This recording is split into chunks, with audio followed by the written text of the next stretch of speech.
Assalamualaikum warahmatullahi wabarakatuh. Shalom, Om Swastiastu, Nama Budaya, Salam Kebajikan.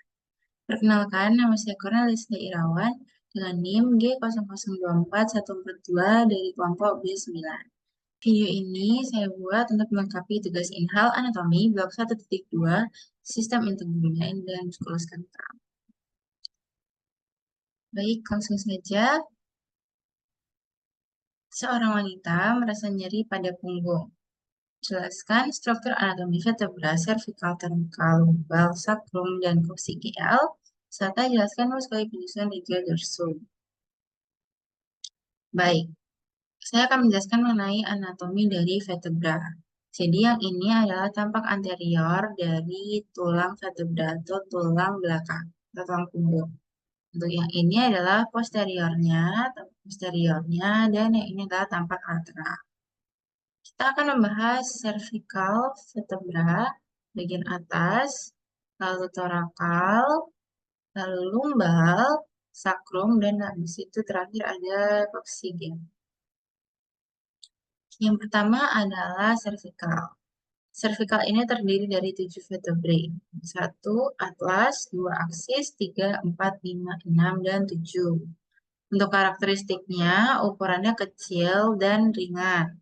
Lalu memiliki foramen transversarium yang berfungsi untuk dilalui oleh arteri vertebralis. Jadi untuk proses transversusnya itu ada di sini.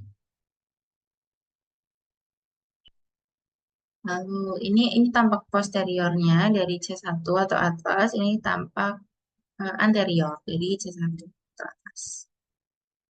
Dan the vertebral foramen ada proses transversus di sini, ini. Lalu C1 ini tidak memiliki badan vertebra dan bentuknya seperti cincin. Ada anterior tubercle, ada posterior tubercle di sini. Lalu foramen, ini foramen transversarium. Lalu ini untuk C2-nya atau aksis, tampak superior dan tampak anterior. Nah, di C2 ini atau aksis itu memiliki odontoid process atau dens di sini. Ini densnya yang memungkinkan untuk rotasi dari kepala. Lalu di sini sudah mulai terlihat adanya badan vertebra, body. Lalu ada processus spinosnya sini. Untuk yang C5 seperti ini. Processus spinosnya lebih terlihat lagi, badannya juga lebih besar. Lihat besar. Lalu ada pedicle, ada foramen transversariumnya masih sama di sebelah sini. Lalu yang ini adalah vertebra C4 dan C5 tampak anterior. Yang atas ini C4, yang bawah ini C5.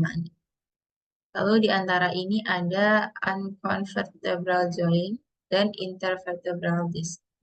Di yang unconvertebral joint-nya ada joint dorsum. Baik, selanjutnya kita akan beralih. Ke vertebra torakal. Di sini ada 12 totalnya. Untuk karakteristiknya sendiri itu memiliki badan vertebra yang lebih besar dibandingkan yang vertikal tadi. Lalu proses spinosusnya yang ini lebih panjang dan arahnya ke bawah. Lalu memiliki fasces articularis untuk hubungan dengan tulang rusuk. Fungsi dari torakal ini itu untuk menyokong toraks dan melindungi organ-organ yang ada di dada. Ini untuk T3-nya. Seperti ini proses spinosusnya lebih panjang, lalu ada laminanya, di sini ada inferior articular process, ada superior articular facet, ada transverse process, proses transversus. Ini untuk tampak superior dan lateralnya. Di sini proses spinosusnya lebih panjang, lalu transverse proses transversusnya juga lebih panjang. Ini badinya lebih besar, ada vertebral foramen. Ini tampak sampingnya badinya lebih besar daripada yang sebelumnya. Lalu ini proses spinosusnya arahnya ke bawah dan panjang. Ini untuk yang T12, superior dan lateral. Untuk spinosusnya juga masih sama, tapi untuk proses transversusnya lebih pendek. Ini spinosusnya seperti ini. Tapi tidak sepanjang yang nomor 3. Baik, lanjut. Lanjut ke lumbal. Lumbal ada 5. 1, 2, 3, 4, 5. Karakteristiknya memiliki badan vertebra yang paling besar dan yang paling kuat, yang paling besar. Dibandingkan yang torakal dan juga cervical, lumbal ini paling besar. Dan bahkan semua vertebra yang paling besar. Terus em, proses spinosusnya lebih pendek, tapi lebih tebal. Untuk proses transversusnya itu lebih besar dan melebar. Fungsi dari lumbal ini untuk menyokong berat badan dan memberikan stabilitas pada tubuh bagian bawah. Ini untuk tampak superiornya, tampak posterior, tampak lateral. Sini spinosus processusnya eh, terlihatnya lebih pendek ya. Nih, lebih pendek, tapi lebih tebal dibandingkan yang sebelumnya.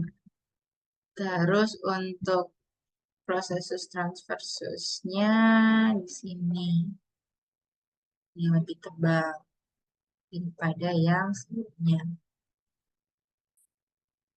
Selanjutnya kita akan membahas sakrum dan koksigel. Ini sakrum yang atas ini yang lebih besar dan koksigel itu yang kecil. Nah, sakrum ini terdiri dari 5 vertebra yang menyatu. Jadi 1, 2, 3, 4, 5. 1, 2, 3, 4, 5. Ini ada 5 tapi menyatu jadi satu. Untuk yang koksigel itu juga sama. Ini ada 3 sampai 5 vertebra yang menyatu. Di sini ada 4. Jadi untuk sakrum sendiri itu karakteristiknya bentuknya segitiga, ini segitiga. Terus letaknya ada di antara dua tulang panggul. Nah, itu memiliki garis di tengah dan permukaan artikular untuk sendi sakroiliaka. Untuk fungsinya itu untuk menyokong tulang pelvis dan menghubungkan tulang belakang dengan panggul. Untuk koksigel juga bentuknya sama segitiga, cuman lebih kecil. Terus membentuk tulang ekor. Untuk koksigel ini sendiri sebenarnya tidak memiliki fungsi yang signifikan dalam menopang berat badan. Nah, fungsi koksigel itu menyediakan titik bagi beberapa otot dan ligamen.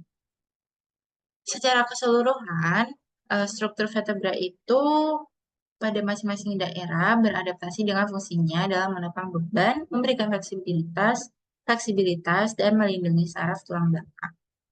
Ini untuk sakrumnya tadi besar, untuk koksigelnya kecil. Seperti itu. Oke, next kita akan membahas mengenai dorsum. Muskuli penyusun regio dorsum. Nah, dorsum itu apa sih? Jadi, muskuli penyusun regio dorsum atau regio punggung ya, dorsum itu punggung, itu terdiri dari beberapa kelompok otot yang memiliki fungsi dan lokasinya juga berbeda-beda. Kita langsung aja. Yang pertama ada otot-otot superficial. Itu ada musculus trapezius yang ini.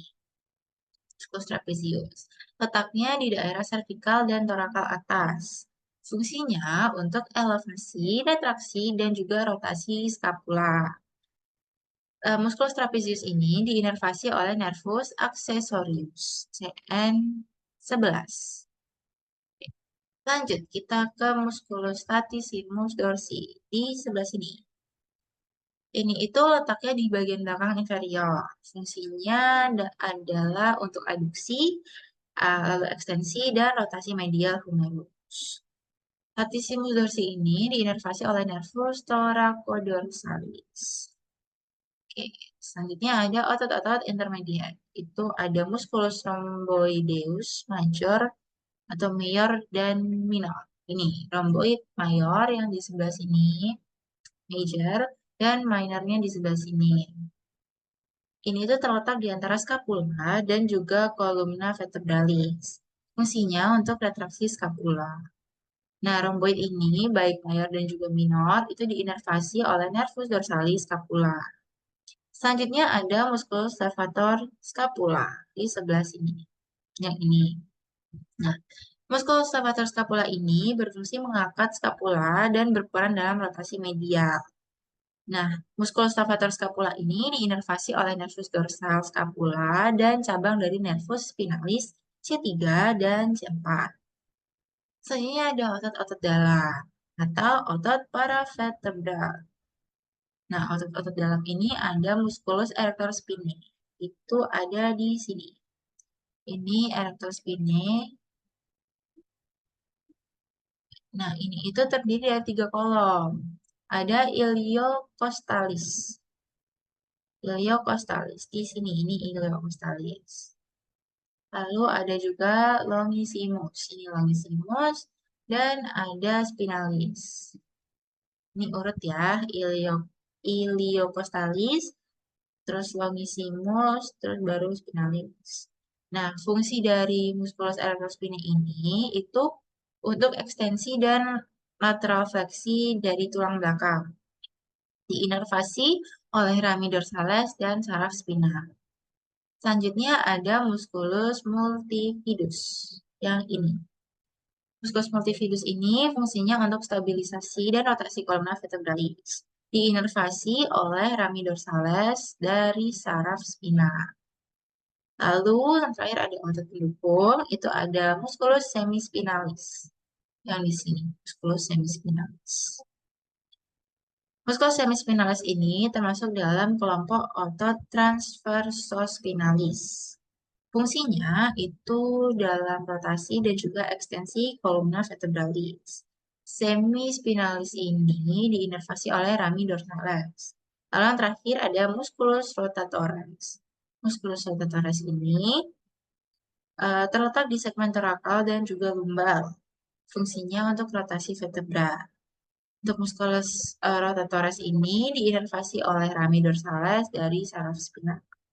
Nah, otot-otot ini itu berkontribusi terhadap gerakan, postur, dan stabilitas kolumna vertebralis, serta berperan dalam mobilitas anggota tubuh yang berhubungan dengan tulang belakang. Baik, mungkin itu saja dari saya. Saya mohon maaf jika masih banyak kekurangan dalam pembuatan video ini dalam penyampaian materinya. Saya cukupkan sekian. Assalamualaikum warahmatullahi wabarakatuh. Terima kasih.